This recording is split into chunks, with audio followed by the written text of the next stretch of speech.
Bonjour, ici Catherine Beauchamp, bienvenue sur le tapis rose de Catherine. Cette semaine, je vous amène sur le tapis rouge d'un film qui s'appelle Un été sans point ni coup sûr, qui est l'adaptation d'un roman de Marc Robitaille, mais aussi une réalisation de Francis Leclerc. Et je vous présente un jeune comédien de 14 ans qui s'appelle Pierre-Luc Funk. Alors, on fait un saut en 1969 pour une partie de baseball. Qu'est-ce qui vous a charmé dans ce projet-là, ce scénario-là en particulier?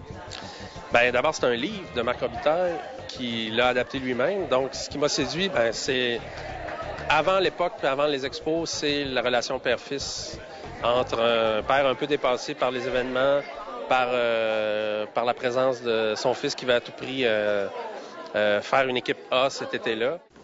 Comment ça, tu vas pas au scout cet été? Je joue au base. Qu'est-ce que ça veut dire, ça, là, je joue au base? Ben, au baseball. Tout ce qui se passe dans ce film-là, moi, j'ai vécu ça. J'ai vu des coéquipiers vivre l'humiliation d'être retranchés du club élite. J'ai tout vu ça. Là. L'exclusion, c'est tough en Christie. Comme vous êtes 25 ici ce matin et que moi, j'en choisis seulement 10, vous comprendrez qu'il va y avoir des déceptions. Comment tu t'es préparé pour le rôle? Je me suis préparée parce que j'avais conscience que c'était en 1969, donc je suis allée demander à mon père, à mes parents, aux parents de mes amis pour leur demander comment tout se passait, comment était la relation familiale, parce que c'était pas du tout la même. Puis c'est ça, je me suis informée en temps pour les raisons sociales, puis autant pour les raisons de baseball, parce que je devais connaître les expos sur le bout de mes doigts. Finalement, pour Mac Jones, je suis pas d'accord. On devrait pas l'échanger. On devrait le laisser dans gauche, laisser Furley au premier but, puis donner le troisième à Bailey. Puis échanger Coco Laboy. Lui, il partait de presque rien, hein, une figuration ici et là, pas de rôle parlant majeur dans sa carrière. Donc, c'est vraiment tout reposait sur ses épaules, puis il est là 95% du temps. Donc, il fallait vraiment qu'on se prépare bien, puis on est devenus des grands amis avant de tourner. Il y en a qui ont appris à jouer le jeu d'acteur, puis d'autres ont à jouer. Pierre-Luc, il savait même pas lancer une balle, fait que lui, ça a été un travail inverse. Qu'est-ce qui justifie justement le changement de caméra avec le style un peu Bolex Super 8, puis la caméra qui est utilisée tout le reste du film? Ben, moi, je suis parti des films d'enfance que j'ai tellement vus de ma famille, puis de la famille à ma blonde, puis c'est tellement véritable, c'est tellement...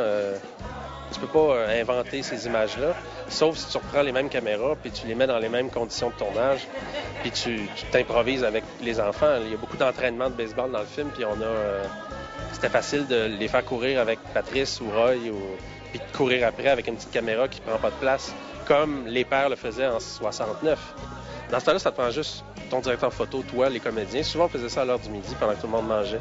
Fait qu'il y a beaucoup de stock qu'on a tourné sans que personne ne le sache, puis c'est dans le film maintenant. Est-ce qu'un été sans point de coup sûr, on peut qualifier ça en anglais de feel-good movie? Oui, mais c'est ce que c'est. C'est vraiment un film duquel on sort, je pense, un peu plus léger. Ça fait du bien. Nous autres, l'été, on joue au baseball. Tous les jeunes qui ont participé au film, tu le vois que c'est de la... Comme diraient les personnes âgées, c'est de la belle jeunesse. L'entraîneur est assez dur, c'est quelqu'un d'assez froid.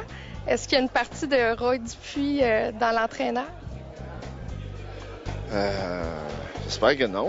La partie d'exhibition n'est vraiment pas prioritaire actuellement. Non, je suis pas aussi catégorique ou exigeant ou fermé, mais c'est l'impression qu'il donne aussi, enfin.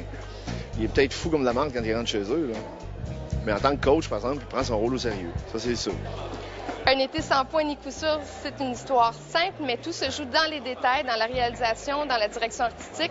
Ça s'adresse aux baby boomers et aux nostalgiques, ceux qui ont perdu les expos. Et sur ça, je vous souhaite bon cinéma. Qu'est-ce que tu veux? À un moment donné, on peut pas faire les éternels morons, adolescents ou jeunes adultes et responsables toute sa vie. Fait qu'à un moment donné, on se fait appeler, on se fait offrir un père d'un enfant de 12 ans.